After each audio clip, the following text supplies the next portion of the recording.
Y vamos a hablar de la cumbre de APEC, de la que vamos a hacer un balance, vamos a hablar del probable viaje de Dina a Ecuador y de otros temas de la política exterior con un embajador ahora en retiro, pero que ha sido nuestro representante en la OEA y también ha sido vicecanciller. Gracias por acompañarnos, Hugo de Sela. Un gusto, Fernando. Buenas noches. Este viaje se caracterizó, a diferencia de los 4 anteriores, porque ni Cancillería ni el despacho presidencial estuvieron anunciando lo que iba a pasar. Dejaron que pase y después anunciaban. Esa parquedad, ese silencio, ¿resultó mejor? Sin duda resultó mejor y creo que es una buena práctica. Yo creo que especialmente en diplomacia es bueno anunciar las cosas cuando ocurren, no antes que ocurran, porque a veces se generan expectativas que luego no se pueden cumplir.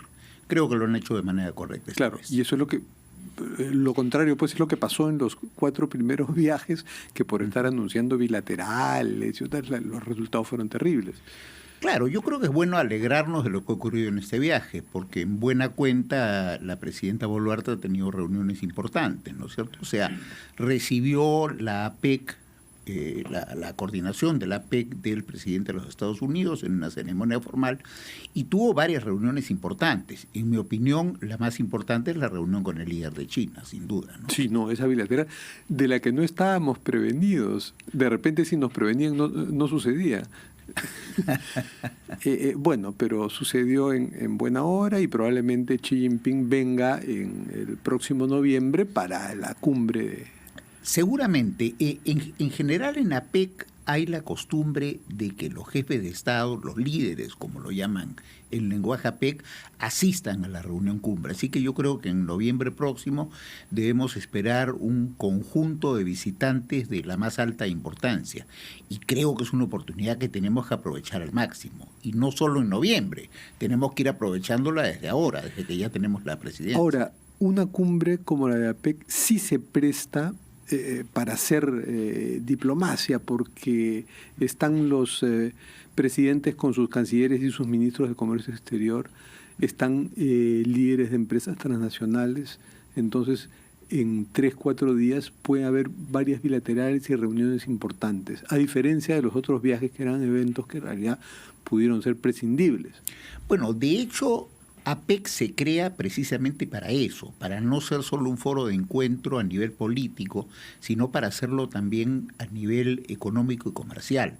Por eso es que, como usted lo dice, participan también los ministros de Comercio y eventualmente los ministros de Economía. Y por eso es que además, en el correr del año que vamos a tener la presidencia, vamos a tener que organizar un conjunto importante de reuniones en las cuales se va a ir preparando lo que finalmente van a decidir los líderes. Ah, claro, porque una cumbre como esta no se prepara pues de la noche a la mañana, ¿no? No, claro que no. Toma un buen tiempo.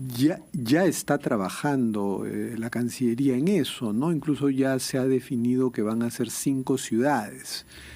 Efectivamente, la Cancillería ha formado ya un equipo. Ese equipo está recorriendo las que van a ser sedes de las reuniones. Y eso es el aspecto, digamos, organizativo, logístico, pero también hay otro aspecto que es de suma importancia, que es la preparación de cuáles van a ser los logros que nosotros querramos obtener en esa cumbre. Sobre eso todavía no tenemos conocimiento público. Yo espero que dentro de poco nos digan claramente qué sacará el Perú de esta cumbre. Ahora, en una cumbre como la de APEC, Perú pues no tiene demasiado que temer porque basta demostrar que es una economía abierta y somos una economía abierta en los últimos años. Eso no ha cambiado ni siquiera con Pedro Castillo, seguimos siendo una economía abierta. A Dios gracias no le dimos tiempo. Pero en un foro político como la Asamblea General de Naciones Unidas o como eventos en la OEA, allí sí tenemos el lastre del proceso de revisión, investigación de las responsabilidades por los muertos en las protestas de diciembre y enero, que no se está manejando bien. Bueno, ese es un tema que todavía efectivamente tiene que producir resultados. Resultados quiero decir la investigación de ese tema, mejor dicho, ¿no? Creo que toda la opinión pública está esperando que la investigación que se está llevando adelante nos explique con toda claridad qué es lo que pasó, qué fallas hubo y sobre todo quiénes son los responsables. Ahora, pero justamente se tenía que informar sobre el avance de las investigaciones en una reunión ante la Comisión Interamericana de Derechos Humanos, y ahí nuestro representante ante la OEA, un sucesor de usted, el señor Gustavo Deriansen, que es un embajador político, Sí. No manejó bien una situación imprevista, ¿no? Sí, fue un momento, por lo que he visto en imágenes públicas, un momento sumamente desagradable. Y creo que ahí hubo también un mal manejo de la presidencia de esa reunión, porque en realidad se tendría que haber controlado el ingreso a la reunión. Normalmente en la OEA ingresan a las reuniones quienes están autorizados para hacerlo. Y ahí lo que ocurrió es que algunas personas quisieron digamos, descarrilar la reunión. Y creo que lo consiguieron. Claro, lo consiguieron porque Deriansen pisó el palito. Bueno, sí, él tuvo un exabrupto, sin duda alguna, ¿no? Pero un exabrupto que dijo mucho, ¿no? Porque dijo, ustedes son los culpables, esos son los culpables, que justamente lo que estaba en investigación, pues la posibilidad de que el Perú, sus fuerzas del orden, hayan estado estigmatizando a los manifestantes y se les haya ido la mano en la represión. Claro, yo creo que eso hay que responderlo con resultados de la investigación, no con palabras o con discursos. Tiene que haber resultados, claro, pero Fernando, y creo que debemos si el insistir en representante eso, ¿no? suelta eso, suelta lo que estaba pensando, se delató. Bueno, yo no creo que a él le corresponda hacer la investigación, ¿no? Entonces, bueno, fue un exabrupto. Por eso es más recomendable que hayan diplomáticos de carrera que me imagino que están preparados para esas situaciones, ¿no? Bueno, yo he tenido en mi carrera varias ocasiones en las cuales me he tenido que morder la lengua, efectivamente. Y, por ejemplo, hablando de la máxima autoridad diplomática en Estados Unidos, que es su secretario de Estado, ¿no? Que ahí se llama secretario de Estado al canciller Anthony Blinken. Así es. ¿Qué hace un embajador, un canciller en este caso, cuando escucha, por ejemplo, a su presidente, Joe Biden, en una conferencia de prensa le preguntan, eso ha sido hoy o ayer, le preguntan, usted había dicho tiempo atrás que Xi Jinping era un dictador, pero ahora, después de este proceso de amistad que nos está visitando, sigue pensando lo mismo? Y Biden dice... Es ahora, emprendedor. Con los préstamos con garantía hipotecaria de Rebaja Tus Cuentas. Consigue el éxito en esta campaña navideña. Asegura tus ventas. Bueno, sí es un dictador, ¿no? Y se nota que Blinken se muerde más que la lengua, ¿no? Sí, la verdad que ahí le genera un momento difícil a Blinken. Seguramente va a tener bastante trabajo por delante para de alguna manera tratar de explicar esas palabras, ¿no?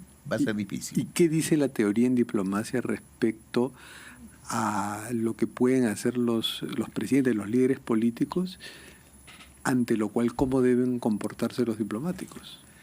Bueno, los diplomáticos tienen una doble tarea, diría yo, frente a un jefe de Estado. La primera es, cuando se va a producir una reunión o un acontecimiento público, aconsejarlo en cuanto a la forma de manejarlo. Y si el jefe de Estado, por así decirlo coloquialmente, se va por la libre, uno tiene que tratar de contener los efectos negativos que eso pueda producir. Así que son dos tareas un poquito distintas. Salvo el canciller de AMLO, que más bien lo dejaba que se vaya por libre y hasta lo alentaba, ¿no? Sí, lo que pasa es que ese canciller pues estaba buscando ser candidato a la presidencia y por eso actuaba de una forma un poco extraña. La verdad que desde que ha entrado la actual canciller de México, yo diría que AMLO se ha temperado un poco. Bueno, hasta estuvo en la foto con la presidenta Boluarte, a pesar que había dicho que no se quería tomar una foto con esa señora. Efectivamente, pero la vida es así, pues la vida da lecciones y creo que él ha recibido una buena lección en este caso. Ahora, nosotros tenemos también un nuevo canciller, Javier González Olaechea. Así ¿Usted lo conoce? ¿Es un diplomático de carrera, aunque es hijo de un diplomático? Es hijo y hermano, un diplomático de carrera, y además ha sido profesor en la Academia Diplomática durante varios años. Creo que él conoce a mucha gente de la Cancillería. Yo sí lo conozco hace muchos años, tenemos amistad y creo que en los días en que está en el cargo está haciendo una muy buena tarea.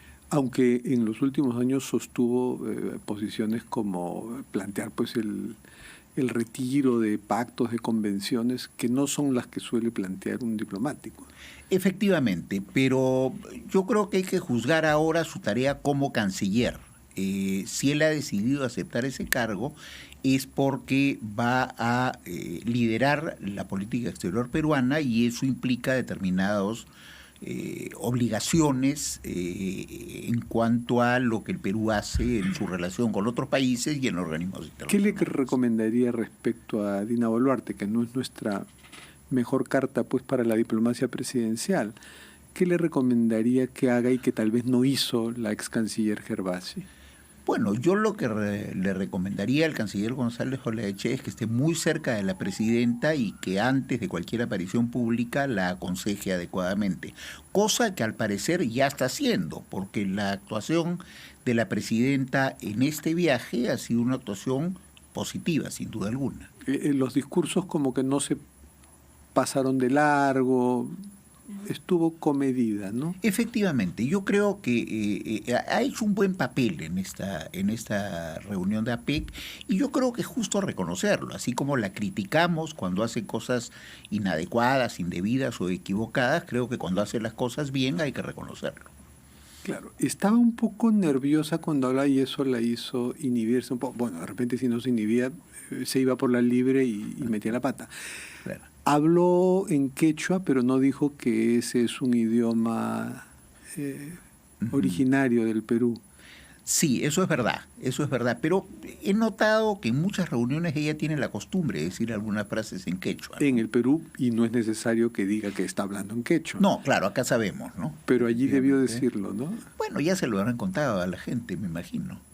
Sí. Ahora, hay otro tema interesante que yo le decía ahora en la introducción, que se viene pues la asunción de mando del presidente Daniel Noboa en Ecuador, fruto de una elección anticipada, con un sistema distinto que tenemos, una especie de muerte cruzada que tienen nuestros vecinos del Ecuador.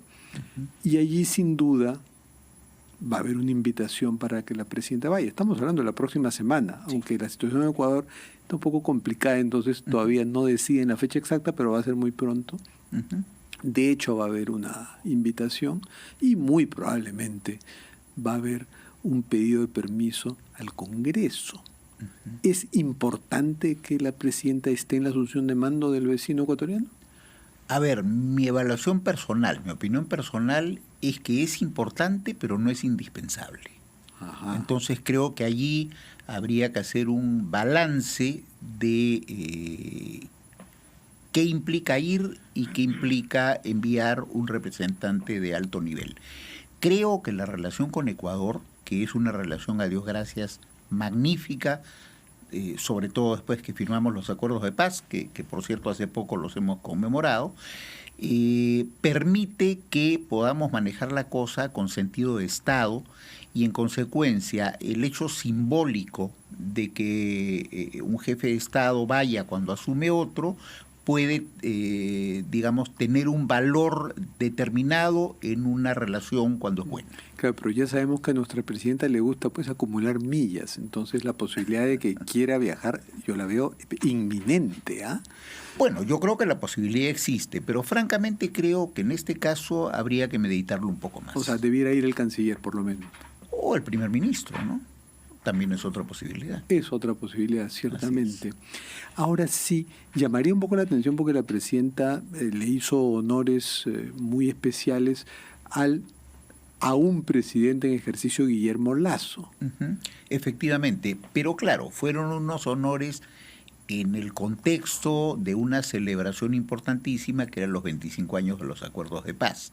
El contexto ahora es un poco diferente porque es la asunción de mando del nuevo presidente de Ecuador. Aprovechando que tenemos un nuevo canciller, que no es un canciller de carrera, sino político, que es un hombre locuaz, aunque haya dicho cosas que van contra las tendencias diplomáticas, pero podría aprovecharse eso para que haga otro tipo de diplomacia con los países con cuyos presidentes incurrieron en insolencias y cambiar. Bueno, creo que en Colombia ha habido algo, ¿no? Ha habido algo que tiene a Petro callado. Sí, Probablemente yo se ha diría hecho que sí. ese trabajo fino que no se hizo al comienzo. Así es, yo creo que con Colombia se ha hecho un buen trabajo, se ha hecho un trabajo discreto, pero creo que ha producido un resultado positivo. Y además también es cierto, ¿no? El presidente Petro está en bastantes problemas internos como para...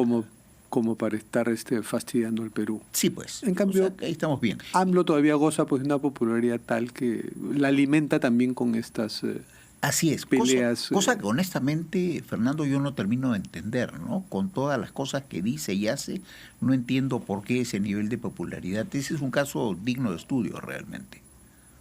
¿Y con qué otros países tendríamos que cuidar mucho nuestra relación? Bueno, yo diría que el más recalcitrante es Petro. Hay todavía la falta de relaciones con Honduras, ¿no es cierto? Pero aparte de ellos, de esos dos países, o sea, México y Honduras, yo veo que estamos actuando más o menos normalmente con otros países. Hay el tema, y no estoy diciendo que no, de que comentábamos hace un minuto, lo de los derechos humanos, el tema de los muertos. Y eso afecta pues la reputación, ¿no? Claro, eso digamos es algo que está ahí en el horizonte. Pero eso no está impidiendo que tengamos una relación normal, diría yo, con prácticamente todos los países, excepto estos dos. Creo que eso sí lo hemos conseguido. Hemos visto que en las distintas ocasiones en que la presidenta ha viajado, que la entonces canciller viajó, ha tenido reuniones con muchos cancilleres, y yo no leo, por lo menos en la prensa internacional, cuestionamientos a lo que se está pasando en el Perú. Bueno, muchas gracias, embajador de Cela. Y volvemos dentro de una pausa con el ex